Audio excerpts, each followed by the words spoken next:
नमस्कार प्रणाम दोस्तों, तो काल आप सबको बता दें कि फिर से प्रमोद प्रेमी का गाना है। जिस गाने का टाइटल है देहिया उधार निकल लागे।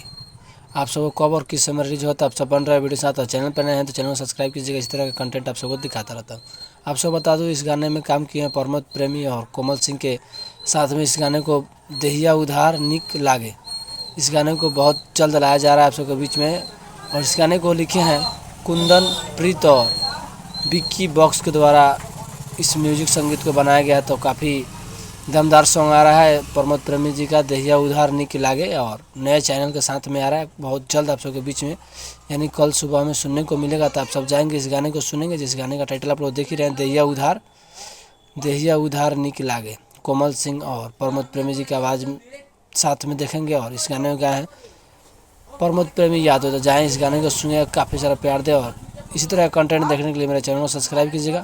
जय भोजपुरी समाज, जय।